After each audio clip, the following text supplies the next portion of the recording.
Perkenalkan, kita kawan-kawan imbau dengan panggilan Ustaz Yandi.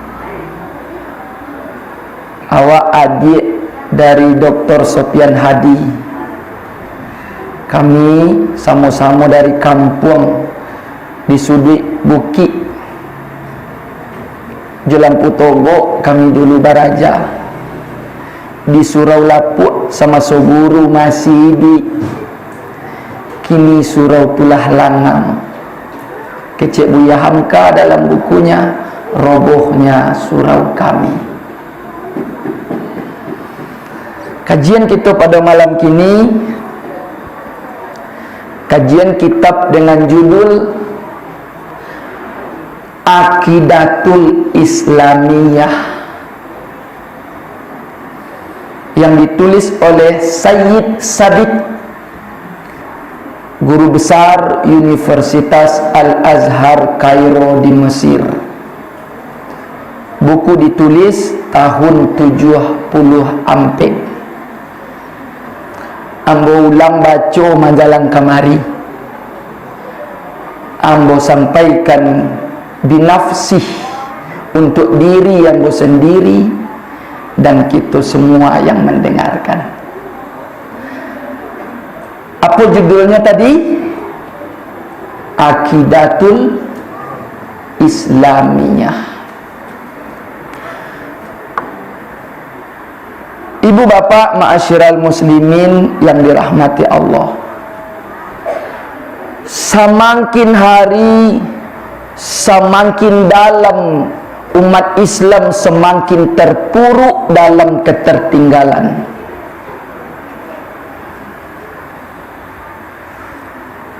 Bahkan luar biasanya umat Islam indak lagi diperhitungkan di kancah perpolitikan dunia internasional.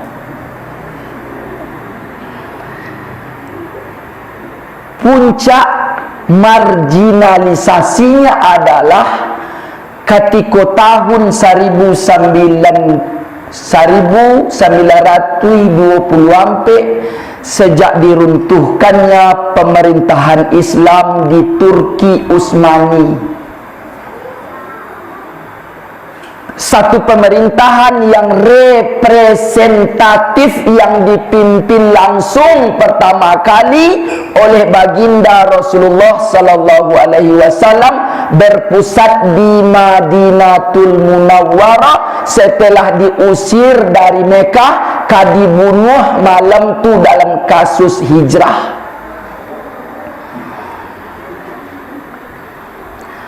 Terakhir patanggo baruah tahun 20 ampe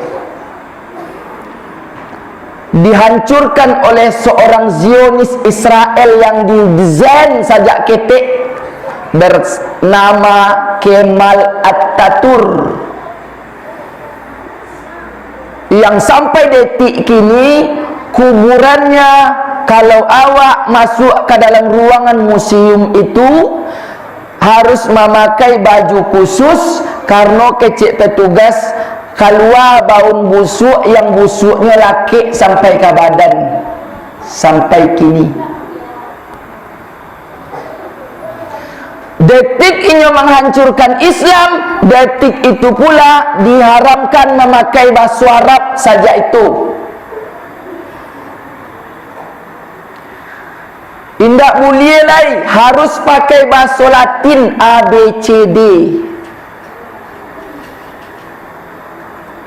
Sehingga langang awak dengan bahasa Al-Quran.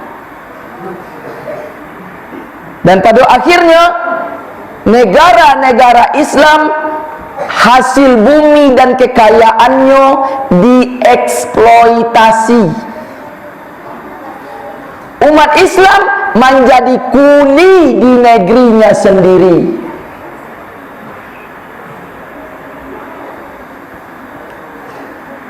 Budaya Islam dijajah oleh dunia barat yang dipimpin oleh Amerika dan negara-negara sekutunya dengan metode penjajahan kolonialisme. Tak boleh pakai jilbab. Dan pertama kali di Turki itu azan tak boleh. Hagia Sophia ditarik. Akhirnya umat Islam semakin lama semakin terpuruk. Lalu ulama-ulama mereka dibunuh. Saking sulitnya memadamkan api tauhid, sehingga mereka harus menghancurkan gedung WTC tahun 2000 sabale. Pas detik dia menghancurkan gedung WTC itu, detik itu pula dikaluan kalimat teroris, dan dituduhkan kepada ulama mujahid dunia Islam, Osama bin Laden. Dan kita menyaksikan secara live detik-detik pembunuhan itu.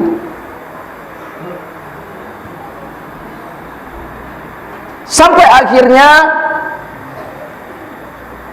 hari ini kolonialisme sudah tidak berlaku lagi. Sejak Obama menarik pasukannya di Afgan, live menjalang Pekarajo calik di TV pagi. Amerika sudah tidak lagi negara adidaya dan adikuasa. Karena hari ini Allah muncul tatanan dunia global baru yang disebut dengan oligarki. Batu dunia yang menguasai internet. Kalau ikut pelurunya, tidak ada batas wilayah dan batas negara. Batang kau 3G baru kinilah love dah 4G. Bahkan detik kini, detik awak sedang duduk, Allah ditemukan 5G. Ambo kawan Ambo Samsurizal, kami dari Staipik, beliau ngajar ngaji di Siko, Ambo ngajar gaji di beberapa titik. Beliau transfer rekening ke rekening Tafiz Ambo. Di rekeningnya di enter, tiba di rekening Ambo tak masuk. Sabantalai, sanginek lai, sanginek mana lai. Akhirnya apa yang terjadi? Keterpurukan demi keterpurukan semakin menjadi-jadi.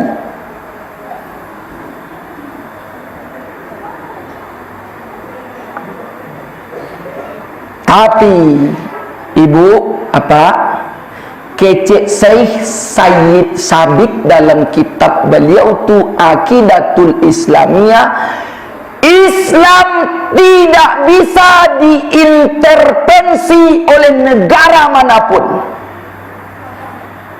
dan Islam tidak bisa dikalahkan oleh kekuatan global dunia manapun. Dalil, sebab Islam live, inna dina indallahil Islam, langsung dari Sidratul Muntaha, dari Allah Azza wa Jalla.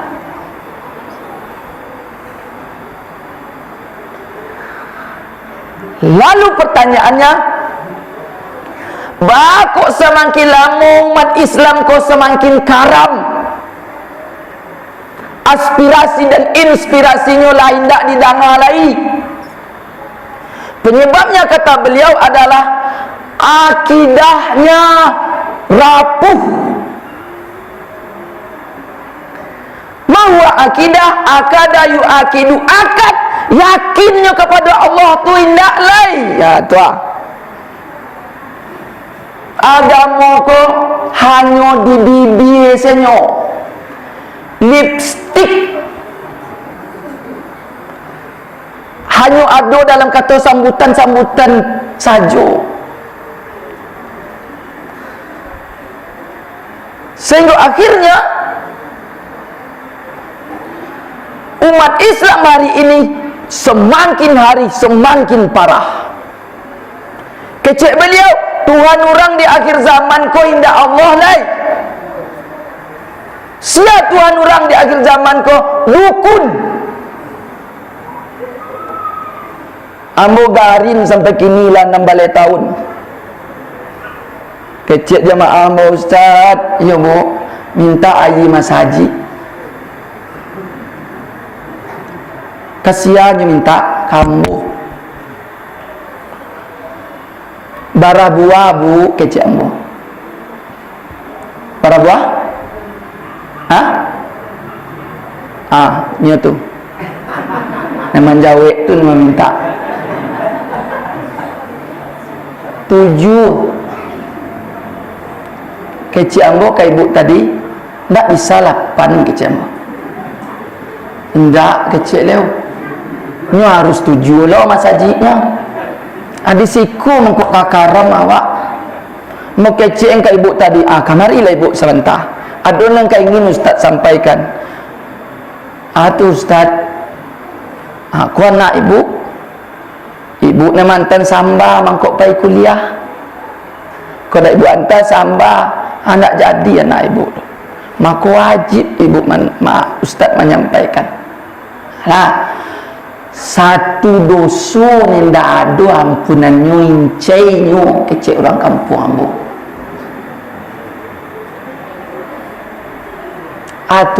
Ada di ujung syahadat awak. Asyhadu an la ilaha illallah wahdahu la syarikalah. Jan syirik batal syahadat.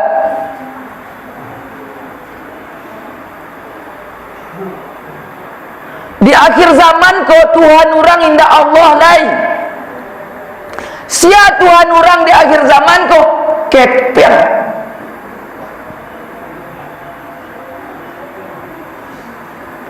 Jago pagi itu yang fikir dah Allah dah. Siap?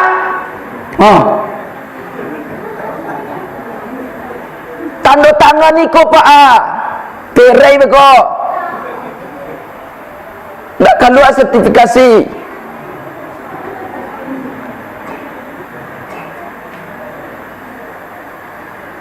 Akhirnya rapuh. Kekokohan diri kepada Allah tu indak kokoh lagi. Sebab Tuhan orang di akhir zaman indak Allah lagi. Sia Tuhan orang di akhir zaman patung Samiri yang dibuat di zaman Nabi Musa. Ketika Nabi Musa dipanggil ke lembah Sinai yang 40 hari, umat ditinggalkan jo Samiri. Apa tu membuat patung dari emas. Kemudian patung tu seolah-olah pandai mengecek, seakan-akan dia bisa menyelesaikan masalah hidup awak. Kemudian disembah patung tu semakin lama semakin gadang kini. Nama patung tu bunga riba.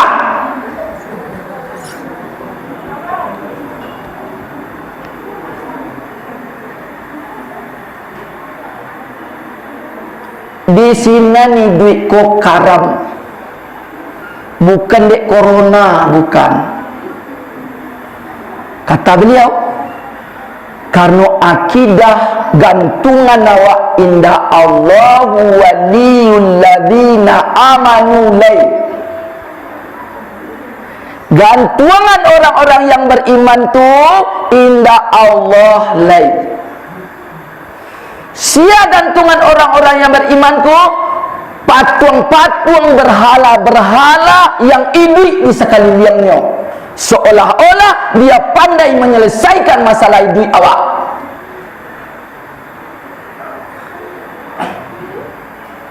Akhirnya keterpurukan umat Islam disebabkan adalah karena akidah indak kokoh lain kepada Allah. Tauhid iman awak indak menjadikan Allah lai tampe gantungan segala-galanya. Ayat Al-Ikhlas tadi, Allahus Somad tadi, lalacah awak. Itu kaitu dia baca. Tapi hanya tinggal di bibir saja. Lalu apa yang membuat awak terpuruk dan semakin terpuruk? Kecek beliau dalam kitab tersebut, indah adolai amal agamu. Bahasa kitab, indah lay diterapkan dalam kehidupan sehari-hari.